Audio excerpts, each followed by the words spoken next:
Take a look at this formation on the goal line. There's Broderick Jones, unbalanced next to Dan Moore, Seumalo, Frazier, and McCormick. Steelers bringing back G. Power. Connor Hayward in the backfield. Here comes the Jackrabbit. G. Power. Look at the wall they built. That's a good wall. Najee goes in for a touchdown. Now, 4th and 1.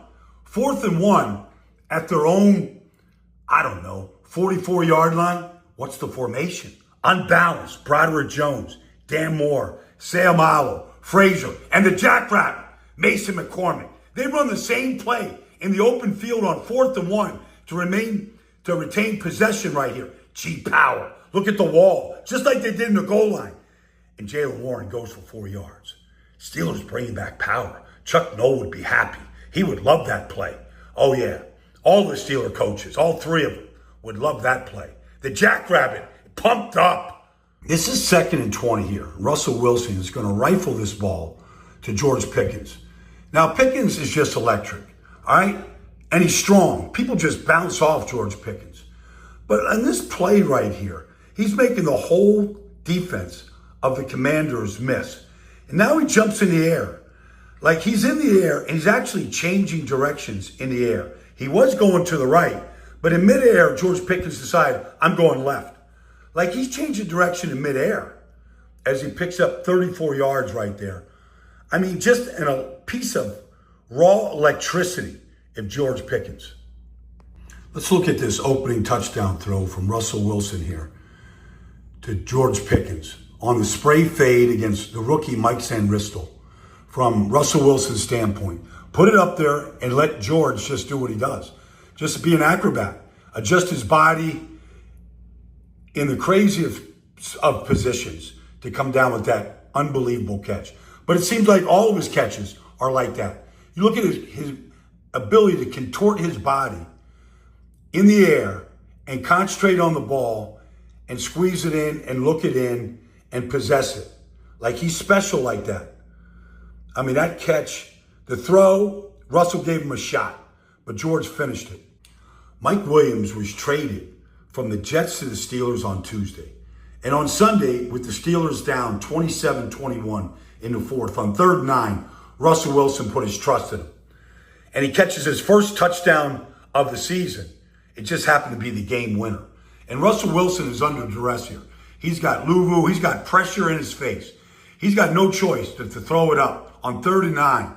And he gives his new star young receiver right here, Mike Williams, a chance to go win the game. I mean, that's a hell of a trade already. And then you look at what Preston Smith did. And you look what he did on defense right here. Recognition right here.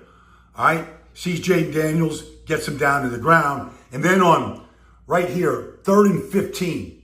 Here he is rushing on the inside, right? You get Highsmith, you get Preston Smith, and they run this little hitch on the outside right there. And Dyami Brown doubles back, and there's Preston Smith right there on the W, right where he started his career with the Commanders. Preston Smith making his name felt. These guys were traded for on Tuesday, making big plays on Sunday. Steelers know what they're doing. Omar Khan, Andy Weidl, they have an idea what to do. There are very few players that we've seen through 10 weeks that can run with Jayden Daniels. One of them is Patrick Queen. Like, go Tigers, go Tigers. Tiger on Tiger crime. He steps up because he doesn't know who's got it right now. Now Jayden's going to pull it. And you watching him flatten Jayden Daniels to the sideline right there. Like Patrick Queen's got that speed. But it's not just sideline to sideline. His recognition was just as fast as he takes Eckler down right there for a 2-yard loss. All right, and then you get this right here. All right, here he is. And Steelers know that the most valuable real estate in a football game is the middle of the field. And that's where they want to attack right here. He's in zone coverage, reading the eyes of Jayden Daniels right here. And he goes to Terry McLaurin in the middle, and there's Patrick Queen, separating McLaurin from the football. And then you just get this right here, okay? Eckler's going to run wide right here, outside zone. Like Patrick Queen is on it, okay? Man, once he sees it, he goes. Man, when he takes off, he gets there. Pretty nice job right there by Patrick Queen. Led the team in tackles, a couple tackle for losses. Sets up this weekend's game in Pittsburgh against his old team, the Ravens. What a game this was. Comes down to 4th and 9 with 1:28 to go. And they're going to throw to Zach Ertz hooking up over the middle. They need to get to the 41-yard line. Zach is at the 39. He comes back, and when he's down, you look at the officials coming in from the wing. They're short of the 41-yard line. Now, did they get a good spot or not? That's the question. Let's look at it from another angle. I mean, Daniel's right here. He gets good protection, good chip over here by Eckler on TJ. So Daniel steps up, calm as he always is, in the pocket. And here he goes to Ertz. Now, you watch Zach Ertz left knee go down, shy of the 41-yard line. It just is. It's just a fact. And he's touched. He's literally, it comes down to inches. This was a matter of inches. You get to the 40, you got 3 timeouts left. You got a chance to go kick the game-winning field goal. Inches. So, the Pittsburgh Steelers, their offense destroyed the Commanders' defense, putting up 28 points. But also, the Steelers' defense was electrifying as well, flying all over the field. And this breakdown was done by Brian Baldwinger, Baldy NFL, a former NFL player, breaking down the Steelers and the Commanders game. He does a great job breaking down NFL players and teams. His @ on X is Baldy NFL. Go ahead and give him a follow. And also make sure you subscribe to this channel and turn on notifications for everything Pittsburgh Steelers news and updates, highlights, analysis reports, everything like that. Now let's get right back into the video. So the difference in the Pittsburgh Steelers offense the last 3 games, in my eyes, has been Russell Wilson, changing the scheme that the defense has put forward towards the Steelers. You look at the Steelers' run game, and you would expect the Steelers' run game to get worse without a rushing quarterback like Justin Fields. But because of Russell Wilson's ability to throw the ball down the field and throw accurately, and the Steelers' passing game, it has allowed the run game to actually open up and allowed the Steelers to use the run game more. It doesn't have to be all the runs with the quarterbacks that's gaining yards. It can actually be the running backs that are gaining yards. And that's what it has been for the Steelers, and their run game has actually been better. The Steelers' run game, they're able to run with power, as we've seen, come out in the G formation, use those extra big bodies, use those extra tight ends, a fullback, and able to run the ball. When you need the 1 yard in the past, the Pittsburgh Steelers were never able to do it. They'd always get stuffed. Well, this season, especially recently, they've been able to get that 1 yard, and not just on the quarterback sneak, but with the running backs. And that's huge for playoff football when it comes time for it against the good teams. Also, like I said, the Steelers' passing game is what's opened up that running game. So let's talk about the passing game. Ever since Russell Wilson has taken over, it seems like it's lit a fire under George Pickens because he's getting more targets, he's getting more receptions, and I guess he's getting the ball thrown more accurately at him, and he just seems like he's happier playing with more joy, and that opens everything up for the Steelers. If he's focused, 100% ready to go, it's going to be scary for NFL defense trying to cover him. And then that opens everything else for the other players on offense. Because in this game against the Commanders, he was getting double teamed. And that opens up for players like Calvin Austin, Van Jefferson.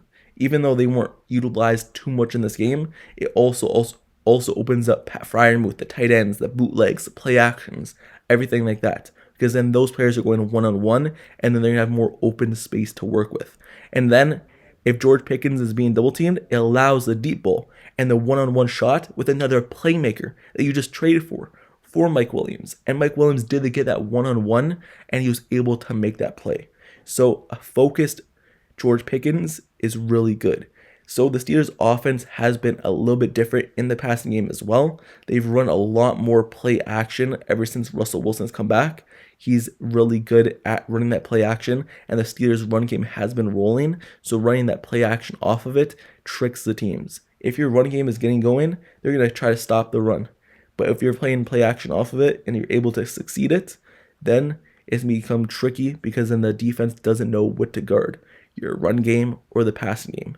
So the Pittsburgh Steelers, they're almost a top 10 scoring offense in the NFL. Right now, their defense is number 2. So imagine this. The Steelers' defense is number 2, and then you have a top 10 offense. This team is so back. The Steelers are really good this year, and they have a chance to do whatever they want to do. They have a high ceiling, and there's no limit to where they could go in the playoffs if they continue playing the way that they're playing. And the crazy part is, I didn't even talk about their defense yet from this game. This game, their defense allowed 27 points, but when it mattered, they were able to shut it down and force a punt and also contain Jayden Daniels. Jayden Daniels was obviously able to put up 27 points. Don't get me wrong, it was a good game for the Washington Commanders in terms of points, but they were able to limit what Jayden Daniels did. They took away his biggest asset, and that was his legs. He's a player who likes to use his legs. I believe he was the second leading rusher behind Lamar Jackson coming to this game, and he had one rush on that day, and he was able to get such few yards on it. So the Pittsburgh Steelers were able to limit that. And the main reason for that is Patrick Queen. Patrick Queen kind of being the QB spy, containing Jayden Daniels is huge, because Patrick Queen is a player who has top-notch speed as an inside linebacker. He kind of has the same amount of speed as Jayden Daniels. So if Jayden Daniels is running, he can match that speed and go ahead and run with him and tackle him. And that's what he was doing. Patrick Queen was flying around the field, not only to contain Jayden Daniels, but also to contain the running backs. So Patrick Queen, this is a huge pickup, especially with a player like Lamar Jackson next week being in the division and playing him 2 times a year. So Lamar Jackson, Jayden Daniels, if they're able to contain him, hopefully he's able to contain Lamar Jackson as well next week and in the coming weeks, since they play him 2 more times this season and maybe in the playoffs. So you look at the new players the Pittsburgh Steelers picked up before I end this video. You look at Mike Williams making a huge play. You look at Preston Smith filling in for injured Alex Highsmith. That's why you go and get someone like Preston Smith for a 7th round pick. It looked a little bit iffy. Why would they trade for another outside linebacker?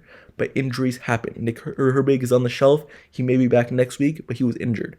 Alex Highsmith gets injured, but now you have someone experienced with like 60-something sacks in his career, and Preston Smith making plays. And you don't get too big of a drop-off. So Preston Smith makes a play, multiple plays, and Mike Williams makes the biggest play of the day, catching the game-winning touchdown, separating from his defender, and catching the deep ball, what he does best, a 50-50 contested catch ball. More like an 80-20 ball. So with that being said, the Pittsburgh Steelers offense destroyed the Washington Commanders defense, and the Steelers defense was electrifying. This team has been shocking a lot of people. It has even been shocking me a little bit. The Steelers have a chance to be great, and this is the best team that they had in a long time, since Antonio Brown, Le'Veon Bell, and Ben Roethlisberger days, especially with this defense being the second defense in the NFL. So with that being said, let's end this video. Let me know your thoughts down in the comments below on everything, all the film, all the players that were broken down, all the plays, and just the team in general. How do you feel about the Steelers and the Commanders game? And also, that very last play, I believe it was short. He ran backwards. If he didn't run backwards, it would have been a first down. But he did run backwards. He was touched down.